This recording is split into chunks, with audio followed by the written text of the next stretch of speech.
नमस्कार, NH1 news में आप सभी दर्शकों का स्वागत है। मैं हूं रंजीत ठाकुर और जम्मू कश्मीर में पॉलिटिकल हलचल जो है वो लगातार जो है हो रही है और अलग अलग स्टेटमेंट्स जब अलग अलग पॉलिटिकल पार्टीज़ की तरफ से आती है तो उसके मायने भी जो हैं वो लिए जाते हैं, उस पर मंथन होता है, उस पर जवाबदेही होती है, उस पर जो है कटाश होते हैं। तो रिसेंटली अभी जो है पीएमओ डॉक्टर जितेंद्र सिंह ने एक स्टेटमेंट दिया। उनका कहना था कि जिस तरीके से नरेंद्र मोदी सरकार जो काम कर रही है, उनका नेक्स्ट जो टारगेट है वो POJK को किस तरीके से रिट्रीव करना है वो होगा और उस पर जो है काम अभी चल रहा है। उसके साथ साथ नेशनल कॉन्फ्रेंस के जो सूबाई सदर हैं डॉक्टर फारूक अब्दुल्ला, उन्होंने उनकी स्टेटमेंट पर हंसी उड़ाई है, उन्होंने मॉक किया है उसको। और हमारे साथ हैं प्रोफेसर हरिओम, जो हमेशा ही अपने एनालिसिस के लिए, खासकर पॉलिटिकल एनालिसिस के लिए जाने जाते हैं। प्रोफेसर साहब, आप बताइए, जिस तरीके की स्टेटमेंट आती है POJK को लेकर और डॉक्टर जितेंद्र सिंह बड़ी फर्मली कहते हैं कि POJK जो है हमारा नेक्स्ट टारगेट है, क्या लगता है? देखिए, जो POJK जो है ये भारत का एजेंडा है, वो हमारा इंटीग्रल पार्ट है। सिर्फ वही नहीं, 38,000 स्क्वायर किलोमीटर जो चाइना के पास है वो भी हमारा एरिया है और ये भारत का रिजॉल्व भी है कि जो हमारा एरिया है वो हमें वापस मिले। लेकिन कोई ये स्टेटमेंट दे दे, हम उसे ले लेंगे, ये अच्छी बात है। लेकिन जिस ढंग से बातें चल रही हैं उसे केवल शक होता है कि ये सिर्फ हॉलो स्टेटमेंट्स हैं।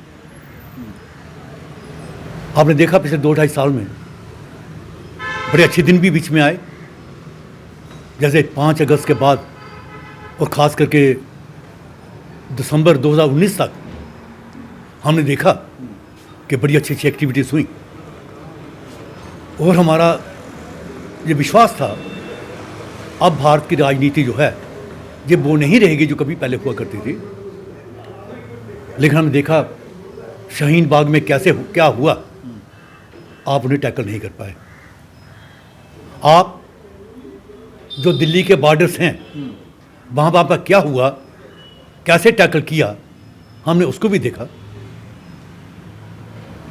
हम ये भी देख रहे हैं कि कश्मीर में 4-5 लोग, जिसमें फारूक भी है, महबूबा भी है, उमर भी है, बुखारी भी है, लोन भी है, आप तो इनको टैकल नहीं कर पा रहे हो।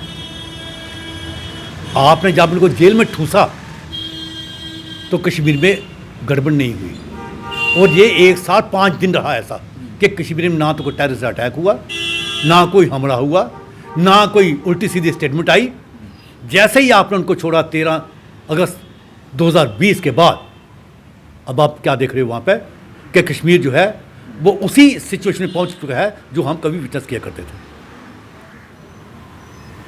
अच्छी स्टेटमेंट आनी चाहिए, नेशन को इंस्पायर करने के लिए अच्छी अच्छी बातें करनी चाहिए, लेकिन इस बात को भी ध्यान में रखना चाहिए कि ग्राउंड पे आप क्या कर रहे हो।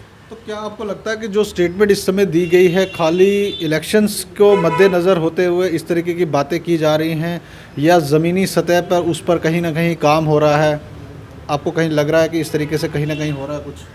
देखिए, इलेक्शन, क्योंकि जो पॉलिटिकल पार्टीज़ हैं वो तो इलेक्शन जीतने के लिए ही मैदान में आती हैं, तो वैसी स्टेटमेंट्स भी वो देती हैं जिससे वो फील करें इस ऐसी बात करने से हमें फ़ायदा हो सकता है, वो दें।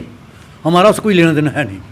हमारा मेन ये है कि हम लोग ग्राउंड पे जो हो रहा है हम उसको वॉच कर रहे हैं। जो आपके स्टेटमेंट्स हैं और जो ग्राउंड सिचुएशन है वो कहीं मेल नहीं खाती। तो जब तक आपकी कथनी और करनी में फ़र्क रहेगा, लोग आपके स्टेटमेंट्स को जो है को बड़ा अप्रिशिएट करेंगे नहीं। लोग यही कहेंगे, जैसे आपने कहा कि इलेक्शन आ गया तो स्टेटमेंट्स दे दो ताकि कुछ वोट जो है मिल जाए। मगर आप काफ़ी सालों से आप एनालिसिस करते हैं, खासकर पॉलिटिकल एक्टिविटीज़ को लेकर आप बहुत उस पर बात रखते हैं, तो आपको लगता है कहीं ना कहीं जिस समय धारा 370 35 ए की बात हुई थी, अयोध्या वर्डिक्ट की बात हुई थी या बाकी चीज़ें भी हुई थी, उसमें बीजेपी जो थी उन्होंने खुले अल्फाज में कहा था कि ये चीज़ हम करके दिखाएंगे, और कहीं ना कहीं लोगों को विश्वास नहीं हो रहा था उस समय कि ये चीज़ें पॉसिबल भी हो सकती, लोग सपने में भी नहीं सोचते थे, मगर उन्होंने ये करके दिखाया और ऑन ग्राउंड दिखाया। तो कहीं ना कहीं दोबारा से आपको लगता है कि इस तरीके की बात कर रहे हैं तो कुछ ना कुछ वजन तो होगा? नहीं, देखिए, मैं ये कह रहा हूँ कि पीओजेके हमारा है, वो हमारी प्रायोरिटी है, वो हमें वापस चाहिए, वो हमें वापस लेना है। मैं सिर्फ इतना कह रहा हूँ कि क्या ग्राउंड सिचुएशन को ध्यान में रखते हुए क्या हम ये कह सकते हैं कि वाकई ही जो स्टैंड इन्होंने 35 से 370 कश्मीर और लद्दाख को लेकर लिया, क्या वैसा स्टैंड इस इशू पर ले पाएंगे? अगर ये ले पाते हैं तो बड़ी अच्छी बात, हम अप्रिशिएट करेंगे, लेकिन मैं फिर कह रहा हूँ हमें शक है, क्योंकि हम जो सिचुएशन कश्मीर में देख रहे हैं आप उसको टैकल नहीं कर पा रहे हो, और बजाय उसे टैकल करने के आप ऐसी सिचुएशन क्रिएट कर रहे हो जिससे वहाँ पे माहौल और ख़राब हो रहा है और जम्मू जो है वो भी सफ़र कर रहा है। तो पीओजेके लेते हुए कहीं ऐसा ना हो कि कश्मीर तो गया, आप जम्मू जो है आप उसको भी अपने हाथ से निकालो। तो आपको कहीं ना कहीं लगता है कि जिस तरीके से मोदी सरकार ने जो फार्मर्स इशू था उसको रिजॉल्व करने में जो उसको इस समय जो है दोबारा से फार्म बिल्स को वापस लिया गया, कहीं ना कहीं एम्बेरसमेंट होती है सरकार के लिए कि एक बार उसको इम्प्लीमेंट करना है फिर दोबारा लेना है, जबकि सरकार के मंत्री आपने देखा होगा पूरे साल उन्होंने पूरी कैंपेन चलाई, मीडिया ने कैंपेन चलाई, लोगों को अवेयर किया। कहीं ना कहीं आपको लगता है कि जो लोग इस कैंपेन से जुड़े थे कहीं ना कहीं अंदर तो फील कर रहे होंगे? देखिए, ऐसा तो दिख ही रहा है कि क्योंकि जो नरेंद्र मोदी जो हैं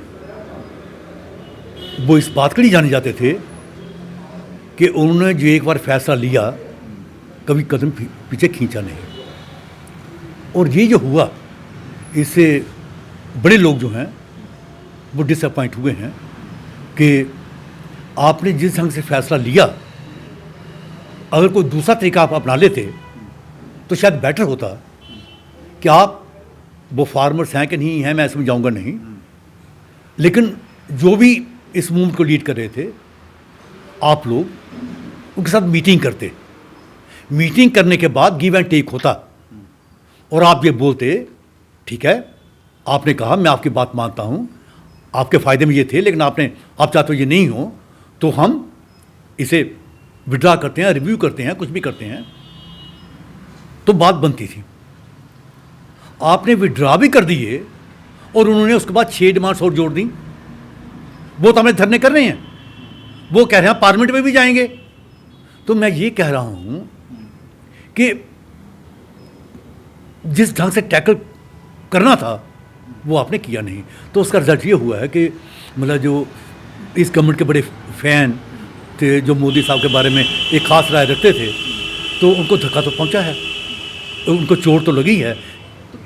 धारा 370 और 35 से हटने के बाद कहीं ना कहीं कश्मीर की लीडरशिप जो थी बड़ी फर्म थी, उन्होंने कहा था कि इसके रेपरकशंस बड़े ज़्यादा होंगे और इसका असर जो होगा जम्मू पर होगा, मगर जम्मू वाले उस समय इस बात को शायद नज़रअंदाज कर रहे थे। उसमें बहुत सी पॉलिटिकल पार्टीज़ भी थी जो इस चीज़ को इन्होंने स्वागत भी किया और अभी भी स्वागत करते हैं, मगर कहीं ना कहीं उनको लगता है कि जम्मू के साथ बहुत भेदभाव हो रहा है, और ख़ासकर धारा 370 हटने के बाद उसका असर जो है उसकी जो इंटेंसिटी है बहुत ज़्यादा बढ़ गई है। तो कहीं ना कहीं आपको लगता है जम्मू ही सफ़र कर रहा है हमेशा? अनफॉर्चुनेटली, क्योंकि सोच तो यही थी कि जब 35 से 370 जाएंगे तो जम्मू को जो मुकाम मिलना चाहिए, जो पॉलिटिकल स्टेटस मिलना चाहिए, जो स्टेट की पॉलिटी जो है उसमें उसे जगह मिलनी चाहिए, अनफॉर्चुनेटली वो जगह उसे नहीं मिली। मैं बड़ी बातें गिना सकता हूँ आपको कि पिछले 2-2.5 साल में जो हुआ उससे ऐसा लगा कि जैसे कांग्रेस की सरकार करती थी, बीजेपी जो है वो भी ऐसा ही कर रही है। पोजीशन तो यहाँ तक है कि अब कई ऐसे मामले हैं जहाँ पर हम कह सकते हैं अगर कश्मीर को 100 रुपया मिला या 100 चीज़ें मिली, जम्मू को 1 रुपया एक चीज़ भी नहीं मिली। अभी की मैं लेटेस्ट आपको एग्जांपल देता हूँ।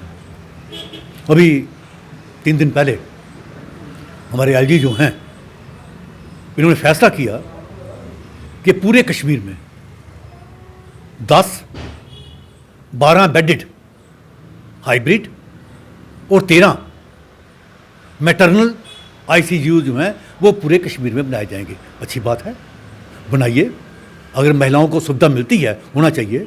लेकिन आपके दिमाग में ये कैसे हो आ गया हम जम्मू को बिल्कुल इग्नोर कर देंगे? जम्मू की जो हमारी लेडीज़ हैं, जो हमारी वुमेन फोक है, आप उनको बिल्कुल इग्नोर कर दोगे? ऐसा तो कभी होता नहीं था। तो मैं ये कह रहा हूँ आपसे कि जम्मू की जो सोच थी, बीजेपी ने उस सोच के साथ खिलवाड़ किया है। बीजेपी की ये सोच कि जम्मू के पास कोई अल्टरनेटिव नहीं है, उस सोच की वजह से जो है जम्मू जो है वो लगातार पहले सफ़र करता रहा और वो आज भी सफ़र कर रहा है। और मुझे शिकायत जो जम्मू की बाकी जो लीडरशिप जो है उसके साथ भी शिकायत है कि वो कहते हैं स्टेटहुड दे दो।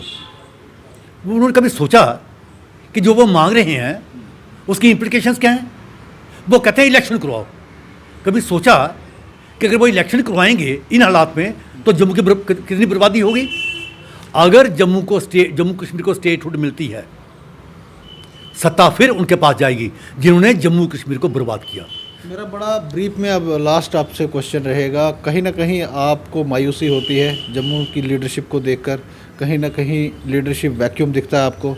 और क्या आपको लगता है कि कौन सा ऐसा लीडर जो होगा आने वाले दिनों में, जिसकी बात की जाती है कि जम्मू का चीफ मिनिस्टर, जम्मू का चीफ मिनिस्टर, जम्मू, कौन सा ऐसा आदमी है जो जम्मू को रिप्रेजेंट करेगा? देखिए, जो हमने जो जम्मू बनाया है, हमारी पूरी उम्मीद है कि ये बड़ी तेज़ी से आगे बढ़ेगा। लोगों के सेंटिमेंट्स वो भी इनके साथ जुड़े हुए हैं और हम जो ठीक बात है वो करते हैं। हम पहले सोचते हैं फिर बोलते हैं। ये नहीं स्टेट बना दो, इलेक्शन करवा दो ताकि जम्मू जो है बिल्कुल बर्बाद हो जाए। जब गवर्नमेंट बने तो जम्मू का वहाँ पे अब एक नुमाइंदा भी ना हो तो जम्मू जो है, जम्मू में यस जो हमारी पोलिटिकल क्लास थी और है वो लगातार फेल कर रही है। हमें वो आज भी यही फील करती है कि सत्ता क्योंकि कश्मीर के हाथ जानी है, इसलिए हमें ऐसी बात नहीं करनी है जिससे वो नाराज़ हो जाएं। लेकिन हमें पता है आपने 75 साल यही लाइन ली और जम्मू को बर्बाद कर दिया और अब भी आप वही लाइन ली हो। तभी हम ये कहते हैं कि आप कश्मीर में जिहाद होगा, जम्मू में शांति और नेशनलिज्म होगा। आप कश्मीर की वजह से आप जम्मू को भी लगातार जो है वो गवर्नर और प्रेसिडेंट रूट के अंडर रखोगे। ये नहीं चलेगा। इसलिए लगातार हम कह रहे हैं mister prime minister, enough is enough.